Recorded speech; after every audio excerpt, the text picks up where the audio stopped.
Friends, myself Devdhar Dubey और मैं आपका स्वागत करता हूं हमारे YouTube channel studies lecture by Dev Dubey में। फ्रेंड्स, आज हम डिस्कस करने जा रहे हैं maintenance under criminal procedure code 1973 section 125 to 128 of CRPC। This video is presented by me Dev Dubey. Friends, जैसे कि हम जानते हैं मेंटेनेंस का जो प्रोविज़न है वो सेक्शन 125 ऑफ CRPC दिया गया है। इसमें कुछ लोगों को मेंटेनेंस का अधिकार दिया गया है कि वो दूसरे व्यक्ति से जिसके वो डिपेंडेंट है उनसे मेंटेनेंस क्लेम कर सकते हैं। अपना जो खर्चा होता है दैनिक खर्चा वो क्लेम कर सकते हैं। लेकिन मेंटेनेंस का जो प्रोविज़न है वो एक प्रोसीजरल लॉ यानी कि CRPC में दिया गया है। CRPC हम जानते हैं एक प्रोसीजरल लॉ है। जो उसके प्रोविज़न्स है वो एक प्रोसीजरल लॉ को इस्टेब्लिश करते हैं। लेकिन जो सेक्शन 125 है वो एक सब्सटेंटिव प्रोविज़न है। तो आप कह सकते हैं कि सब्सटेंटिव प्रोविज़न को प्रोसीजरल लॉ में दिया गया है। यानी CRPC में प्रोसीजरल लॉ तो है लेकिन साथ ही साथ एक एक्सेप्शन है कि सेक्शन 125 एक सब्सटेंटिव प्रोविज़न भी है CRPC के अंतर्गत। सेक्शन 125 से लेकर 128 डील करता है मेंटेनेंस के राइट्स को लेके, जिसमें 3 लोगों को खास कर तौर पर 3 अगर हम क्लासिफिकेशन करें तो एक वाइफ्स को, चिल्ड्रंस को और पेरेंट्स को मेंटेनेंस का अधिकार दिया गया है। इनमें से डिसाइड किया जाता है कि किसको अधिकार प्राप्त है। कुछ रिस्ट्रिक्शंस है, जैसे कि चिल्ड्रन जब मेजर हो जाते हैं तो उनको राइट्स नहीं अवेल कर सकते हैं, लेकिन कुछ सिचुएशन में फिर भी अवेल कर सकते हैं। तो इस तरीके के कुछ डिटेल प्रोविजंस भी है कि कब ये 3 लोग वाइफ्स, चिल्ड्रन और पेरेंट्स क्लेम कर सकते हैं मेंटेनेंस फ्रॉम अदर पर्सन। हम डिस्कस करते हैं नेचर एंड स्कोप। जैसे कि हम जानते हैं सेक्शन 125 डील करता है मेंटेनेंस के, और इसके अकॉर्डिंग अगर किसी व्यक्ति के पास सफिशिएंट मीन्स है यानी सफिशिएंट साधन है, पैसे है, इतने साधन है कि वो दूसरों को मेंटेन कर पाए, और वो मेंटेन नहीं करता अपने वाइफ को, चिल्ड्रन को या पेरेंट्स को जो खुद को मेंटेन नहीं कर पाते, यानी उसकी वाइफ, चिल्ड्रन या पेरेंट्स जो अपने आप को मेंटेन नहीं कर पाते, उसको अगर वो व्यक्ति साधन होते हुए भी, सफिशिएंट मीन्स होते हुए भी नेग्लेक्ट कर रहा है, रिफ्यूज़ कर रहा है, तो फर्स्ट क्लास जो जुडिशियल मजिस्ट्रेट होगा वो ऑर्डर कर सकता है मेंटेनेंस पे करने के लिए उस व्यक्ति को। यानी फर्स्ट क्लास मजिस्ट्रेट कह सकता है कि आप उन व्यक्तियों को यानी वुमेन को, उस वाइफ को, उस चिल्ड्रन को और उस पेरेंट्स को मेंटेनेंस प्रोवाइड करे, कुछ रुपए खर्चे के लिए दे। इसका जो जो बेसिस है, जो उसका मेन पर्पज़ है वो है सोशल पर्पज़, कि आप किसी भी प्रकार से भुखमरी ना आ जाए, किसी को भीख ना मांगनी पड़े, कोई अभाव ना किसी के पास रह जाए जो उसके डिपेंडेंट्स है। जो सेक्शन 125 है उसमें जो मेन प्रोविज़न है कि कोई व्यक्ति है जिसके पास सफिशिएंट मीन्स है, सफिशिएंट साधन है, और वो अपने डिपेंडेंट्स को, जो उसकी वाइफ, चिल्ड्रन और पेरेंट्स है, उसको मेंटेन नहीं करता, तो जेएम ऑर्डर कर सकते हैं कि आप मेंटेनेंस करने के लिए पैसा दीजिए। अगर हम इसकी इंटरप्रिटेशन की बात करें तो इसकी इंटरप्रिटेशन बहुत ही लिबरल होता है, जिसमें कपड़ा, खाना और मकान तीनों इंक्लूड हो जाता है, और साथ ही साथ जो अदर नेसेसरी होती है, जैसे कि किसी बच्चा है तो बच्चे के लिए पढ़ाई, वो एजुकेशन भी इसी मेंटेनेंस के प्रोविज़न में इंक्लूड हो जाएगी और वो नेसेसिटी मानी जाएगी। मजिस्ट्रेट के पास जुरिस्डिक्शन होता है इस पर्टिकुलर प्रोविज़न को अप्लाई करने के लिए, और ये जो प्रोविज़न है ये पीनल प्रोविज़न नहीं है, ये नोट कर लीजिए, ये क्वेश्चंस पूछे जाते हैं। ये एक पीनल प्रोविज़न नहीं, ये एक प्रिवेंटिव प्रोविज़न है। प्रिवेंशन किस चीज़ के लिए? कि आप प्रिवेंट करें कि कोई समाज में भुखमरी ना आ जाए, कोई किसी को भीख ना मांगनी पड़े, या किसी प्रकार की अभाव कोई समाज में ना पैदा हो जाए ऐसे लोगों की वजह से जो अपने डिपेंडेंट्स को मेंटेन नहीं कर रहे हैं। तो एक प्रिवेंटिव प्रोविजंस है। अगर हम इसकी कॉन्स्टिट्यूशनल वैलिडिटी की बात करें, क्योंकि ये एक बहुत ही डिस्प्यूटेड प्रोविज़न है कि आप किसी के ऊपर एक इम्पोज कर रहे हैं लाइबिलिटी कि आपको दूसरे को मेंटेन करना है, डिपेंडेंट्स को मेंटेन करना है जो खुद को मेंटेन नहीं कर पाते, ऐसे लोगों को मेंटेन करने की जिम्मेदारी दे रहा है उन व्यक्तियों के पास जिसके पास पर्याप्त साधन है, सफिशिएंट मीन्स है, कि आप उन व्यक्तियों को मेंटेन करें जिसके पास सफिशिएंट मीन्स नहीं है और वो आपके डिपेंडेंट्स हैं।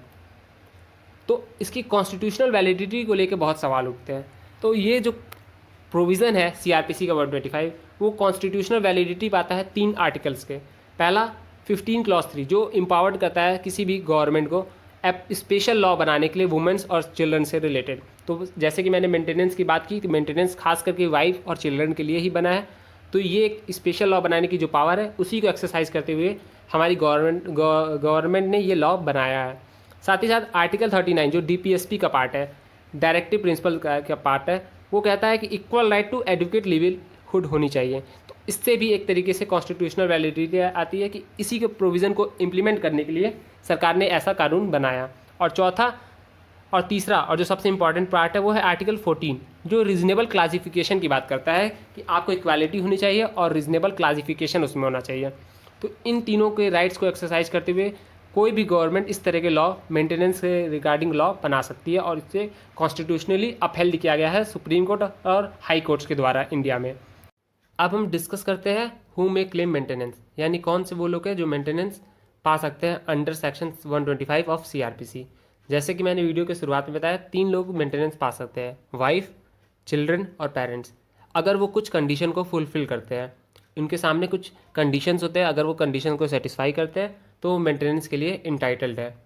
सबसे पहले वाइफ के लिए सबसे जो पहला कंडीशन है वो ये है कि वो लीगली मैरिड वाइफ होनी चाहिए।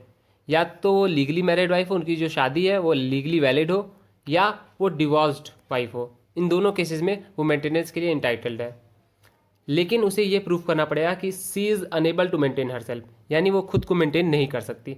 ये प्रूफ करने के बाद ही वो मेंटेनेंस के लिए इंटाइटल्ड होती है। अगर कोई महिला सरकारी जॉब में है या फिर इस तरह की जॉब में है तो वो मानी जाती है कि वो अपने आप को मेंटेन करने के लिए सक्षम है, और ऐसे केसेस में वो मेंटेनेंस के लिए इंटाइटल्ड नहीं होती है। साथ ही साथ अगर कोई महिला माइनर है, यानी किसी की बाल विवाह हो गया, कोई चाइल्ड मैरिज में ही किसी लड़की की शादी हो गई है, तो वो जो लड़की माइनर है वो भी इंटाइटल्ड है मेंटेनेंस के लिए। तो वाइफ के केसेस में ये कंडीशन है कि आपको लीगली मैरिड वाइफ होना चाहिए या डिवोर्स वाइफ हो, और आप अपने आप को मेंटेन करने में असक्षम हो। चिल्ड्रन के केसेस में चाहे वो लेजिटिमेट चाइल्ड हो, इलेजिटिमेट माइनर चाइल्ड हो, चाहे उसकी शादी हुई हो या ना हुई हो, अगर वो माइनर चाइल्ड है तो वो इंटाइटल्ड है मेंटेनेंस के लिए। इसी प्रकार अगर कोई माइनर मैरिड डॉटर है, यानी कोई लड़की है जिसकी बचपन में ही शादी कर दी गई है, तो वो इंटाइटल्ड है मेंटेनेंस के लिए अगर उसका हस्बैंड भी माइनर है। यानी अगर जो हस्बैंड और वाइफ दोनों माइनर है तो उस केसेस में वो जो माइनर डॉटर होगी, जो माइनर बेटी होगी, वो भी इंटाइटल्ड है मेंटेनेंस के लिए। इसी प्रकार से फिजिकली और मेंटली डिसेबल्ड जो चाइल्ड होगा, वो चाहे माइनर हो या मेजर हो, वो भी इंटाइटल्ड है मेंटेनेंस के लिए। ऊपर के केसेस में लेजिटिमेट इलेजिटिमेट चाइल्ड के केसेस में उसे माइनर होने की आवश्यकता है, लेकिन अगर वो फिजिकली और मेंटली डिसेबल्ड चाइल्ड है तो वो कभी भी एंटाइटल्ड है मेंटेनेंस के लिए। इसी तरीके से जो भी राइट होगा चाइल्ड का, वो राइट उसकी माँ के राइट से इंडिपेंडेंट होगा, यानी माँ को अलग से मेंटेनेंस मिलेगा और बच्चों को अपने अलग से मेंटेनेंस मिलेगा। आप इस ग्राउंड पर नहीं बच सकते कि मैं माँ को मेंटेनेंस दे रहा हूँ तो मैं बच्चे को भी मेंटेनेंस क्यों दूँ। अब हम देखते हैं पेरेंट्स के केसेस में कि पेरेंट्स कब अपने बच्चों से मेंटेनेंस मांग सकते हैं। अगर कोई पेरेंट्स अपने आप को मेंटेन नहीं कर पाता, वो अनेबल है अपने आप को मेंटेन करने के लिए, वो असक्षम है अपने आप को मेंटेन करने के लिए, तो ऐसे केसेस में चाहे वो किसी एडॉप्टिव सन या डॉटर का ही पिता क्यों ना हो, या फिर वो स्टेप फादर या स्टेप मदर ही क्यों ना हो, तो ये लोग भी इंटाइटल्ड है मेंटेनेंस के लिए अपने सन या डॉटर से। यहाँ पर मैरिड डॉटर भी इक्वली लाइबल होगी अपने फादर या मदर को मेंटेन करने के लिए। यानी अगर कोई लड़की है, उसकी शादी हो गई है, तो वो उतनी ही लाइबल है जितना उसका भाई लाइबल होगा अपने माता पिता को मेंटेन करने के लिए। तो आप ये कह के नहीं बच सकते तो मेरी तो शादी हो गई तो मेरा अब उस घर से कोई वास्ता नहीं है। तो आप उतने ही लाइबल है जितना आपका भाई लाइबल है अपने माता पिता को मेंटेन करने के लिए। अगर आपके माता पिता अपने आप को मेंटेन नहीं कर पाते तो आपकी लाइबिलिटी हो जाती है। कोर्ट चाहे तो आपको मेंटेनेंस के लिए बोल सकता है कि आप अपने माता पिता के लिए मेंटेनेंस के अमाउंट पे कीजिए।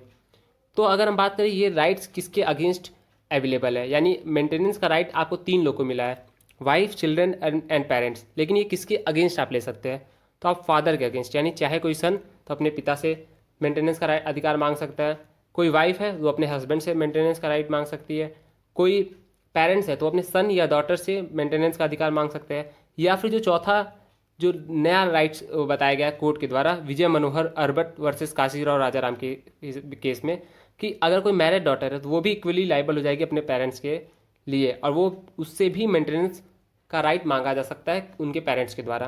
तो ये 4 लोग हैं जो मेंटेनेंस देने के लिए लाइबल है।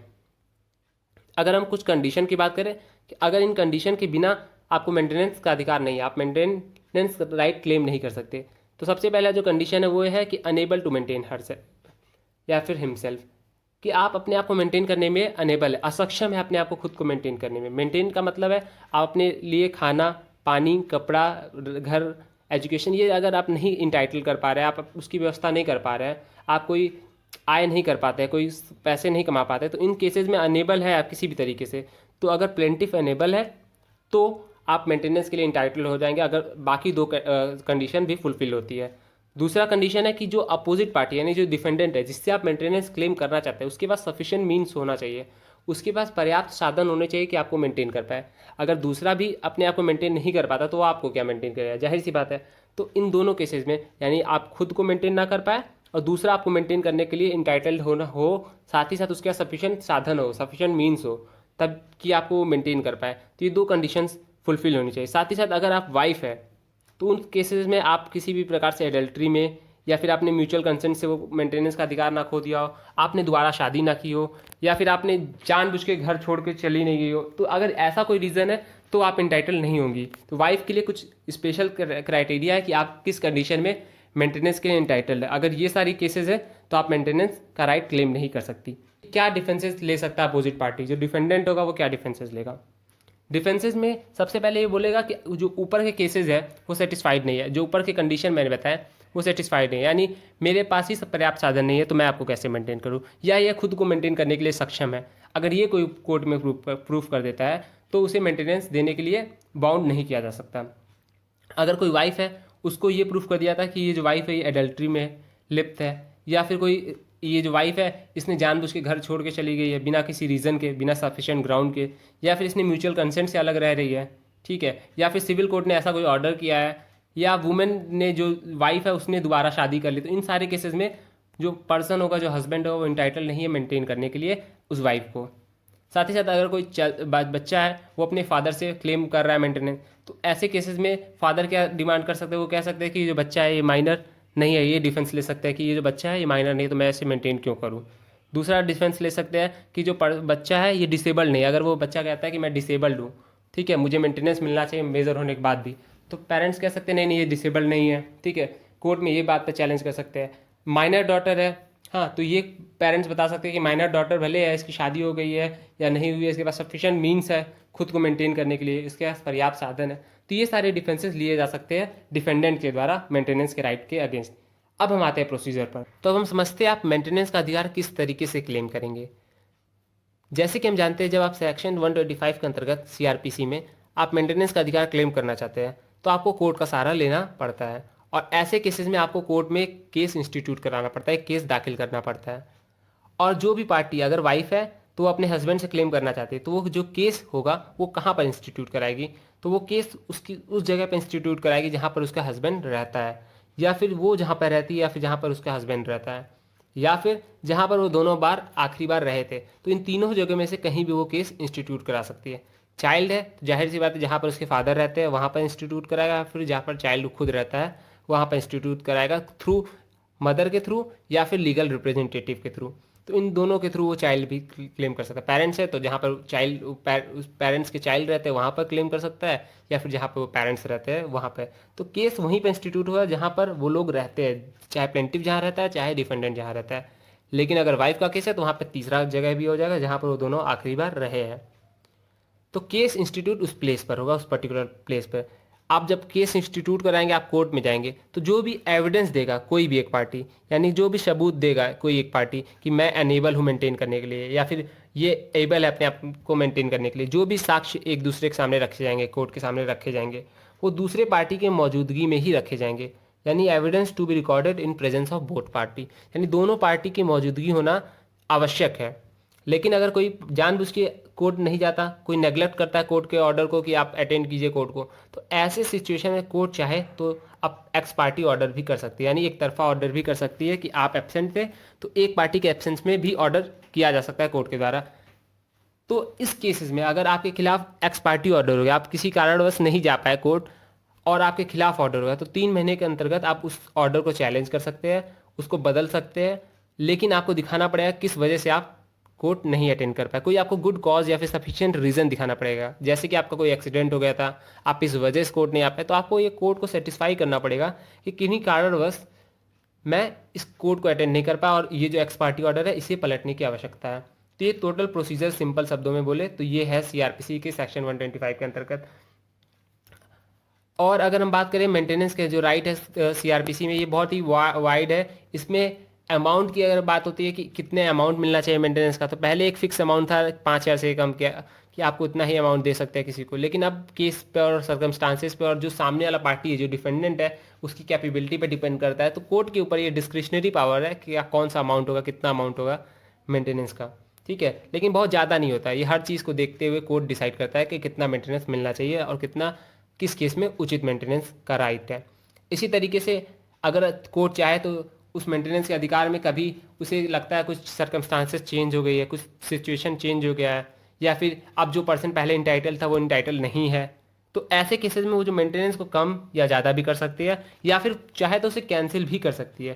तो ये अधिकार भी सेक्शन 125 से लेकर 128 जो मेंटेनेंस की डील करता है सीआरपीसी में, उसमें मिल जाता है कोर्ट को। इसी तरीके से अगर किसी व्यक्ति के पक्ष में मेंटेनेंस का ऑर्डर हो गया है, ठीक है, कि आपको मेंटेनेंस मिलेगा, और कोई दूसरा व्यक्ति जो डिफेंडेंट है जिसे मेंटेनेंस देना है वो नहीं दे रहा है, तो मेंटेनेंस को इन्फोर्स भी कराया जा सकता है किसी भी कोर्ट में इंडिया के। आपको बस बताना होगा कि मुझे मेंटेनेंस का राइट मिला हुआ है, मुझे मेंटेनेंस मिलना चाहिए, ये आदमी नहीं मुझे मेंटेनेंस दे रहा है, या फिर ये औरत मुझे मेंटेनेंस नहीं दे रही है, तो आप उससे क्लेम कर सकते हैं और उस कोर्ट के ऑर्डर को इन्फोर्स करा सकते हैं किसी भी कोर्ट में थ्रू आउट इंडिया। अगर हम बात करें पर्सनल लॉ में, तो मेंटेनेंस का जो अधिकार है वो हर पर्सनल लॉ में किसी भी तरीके से दिया गया है, ठीक है, चाहे वो हिंदू लॉ हो या मुस्लिम लॉ हो। तो वो जो अधिकार है और जो सेक्शन 125 में सीआरपीसी में दिया गया है, ये दोनों अधिकार आप कह सकते हैं अलग अलग हैं। सीआरपीसी में सभी व्यक्ति के लिए एक यूनिवर्सल लॉ है, सीआरपीसी सब पे एक बराबर एप्लीकेबल होता है। तो इस तरीके से कह सकते हैं, तो हर सेक्टर पे, चाहे वो किसी धर्म का हो किसी जाति का हो, उस पर एप्लीकेबल होगा और वो क्लेम कर सकता है मेंटेनेंस अंडर 125 सीआरपीसी। अब हम डिस्कस करेंगे इंडियन जुडिशियल हिस्ट्री का सबसे कंट्रोवर्शियल और सबसे leading case on maintenance right. वो है शाहबानो केस। शाहबानो केस वो केस था जो ना सिर्फ Indian judicial history but Indian politics का भी दिशा बदल दिया पूरी तरीके से। इस केस में सबसे पहले सुप्रीम कोर्ट का जजमेंट आता है, सुप्रीम कोर्ट कुछ बात कहती है और उस जजमेंट को फिर पलट दिया जाता है राजीव गांधी के सरकार के द्वारा, कांग्रेस की सरकार के द्वारा उस जजमेंट को, सुप्रीम कोर्ट के जजमेंट को पलट दिया जाता है एक एक्ट पास करके। इस केस का जो फैक्ट है वो कुछ इस प्रकार है। एक वुमेन रहती है शाहबानो नाम से। शाहबानो के हस्बैंड मोहम्मद अहमद ने उसे 1932 में डिवोर्स दे दिया, इररिवोकेबल डिवोर्स दे दिया। उसके बाद उसके 4 से 5 बच्चे थे और वो जो बच्चे थे और वो उसके साथ ही कुछ दिन रहते थे। लेकिन जब एक केस फाइल किया गया उसके 3 से 4 साल पहले, उसने उस वाइफ को, जो उसकी पहली वाइफ थी, उसे अलग कर दिया, दूसरे घर में रहने को बोल दिया, ठीक है। तो वो जो वाइफ होती है 1978 में, 1932 में से डिवोर्स मिला और 1978 में वो मेंटेनेंस का क्लेम करती है सेक्शन 125 अंडर सीआरपीसी। जब वो क्लेम करती है तो जो हस्बैंड रहता है उसका, मोहम्मद अहमद, वो एक बहुत ही रेनाउंड लॉयर रहता है मध्य प्रदेश में।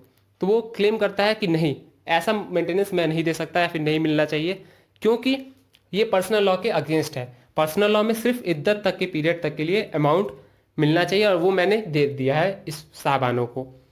तो इसके बाद सुप्रीम कोर्ट में ये केस जाता है। सुप्रीम कोर्ट डिसाइड करती है नहीं, कोई वुमेन इंटाइटल होगी सेक्शन 125 के अंतर्गत मेंटेनेंस पाने के, चाहे वो मुस्लिम हो या हिंदू हो, क्योंकि जो सीआरपीसी है वो सब पर होली एप्लीकेबल होता है और किसी में किसी प्रकार से क्या होता है, इनइक्वालिटी नहीं करता। वो रिलीजन के बेस पे डिवाइडेड नहीं है। ये एक लॉ है जो पूरे इंडिया पर एज इट इज़ एप्लीकेबल होता है और सबको मेंटेनेंस का राइट प्रोवाइड करता है सेक्शन 125 के अंतर्गत। तो इसलिए मुस्लिम वुमेन भी इंटाइटल्ड होगी मेंटेनेंस के लिए आफ्टर इद्दत पीरियड ऑल्सो, यानी इद्दत पीरियड के बाद भी उन्हें मेंटेनेंस मिलना चाहिए। ये जजमेंट आता है। इसके बाद समाज में दो धड़ा बन जाता है। एक जो सुप्रीम कोर्ट के जजमेंट को सपोर्ट करता है, कहता है हाँ सही है। दूसरा जो सुप्रीम कोर्ट के जजमेंट से एग्री नहीं करता। इसमें जो उस समय की तत्कालीन जो सरकार थी, राजीव गांधी की कांग्रेस की सरकार, उसे ये जजमेंट पसंद नहीं आता, सुप्रीम कोर्ट का जजमेंट। और सुप्रीम कोर्ट के इस जजमेंट को उसने एक एक्ट बनाकर बदल दिया। एक एक्ट पास करते हैं, Muslim women protection of rights on divorce act. और इस एक्ट में कहा गया कि जो मुस्लिम वुमेन होगी उसे सिर्फ इद्दत तक के पीरियड के लिए मेंटेनेंस मिलना चाहिए, और उसके बाद अगर वो अनेबल है अपने आप को मेंटेन करने के लिए, वो असक्षम है मेंटेन करने के लिए, तो वक्फ बोर्ड जो होगा वो मेंटेन करेगा उस वुमेन और उनके चिल्ड्रंस को। ये बात करता है ये पर्टिकुलर एक्ट। लेकिन सुप्रीम कोर्ट का जो जजमेंट था कि जो सेक्शन 125 है उसका एप्लीकेबिलिटी मुस्लिम वुमेन के लिए भी है, इस जजमेंट को उसने एक तरीके से पलट दिया। तो ये बहुत ही कंट्रोवर्सी होती है इस एक्ट के ऊपर भी कि आप सुप्रीम कोर्ट के जजमेंट को पलट रहे हैं। तो एक ये बहुत ही कंट्रोवर्शियल जजमेंट था शाहबानो केस। और इसके जो रिजल्ट में एक्ट आया, Muslim women protection of rights on divorce act, ये भी एक बहुत ही कंट्रोवर्शियल एक्ट है आज तक के लिए। तो इस पूरी वीडियो में हमने जो समझा वो मेंटेनेंस का अधिकार था सेक्शन 125 से लेकर 128 हालांकि मैंने 126, 127, 28 को शॉर्ट में बता दिया और बहुत ही समरी में बता दिया, और इस केस को भी बहुत ही समरी में बता दिया। अगले वीडियो में हम इसको कवर करेंगे जो सेक्शन 125 से लेकर 128 है, प्लस ये केस पर इस पर एक सेपरेट वीडियो बनाएंगे, उसे एलोबरेट कुछ डिटेल में करेंगे। Thank you, this is all from my side.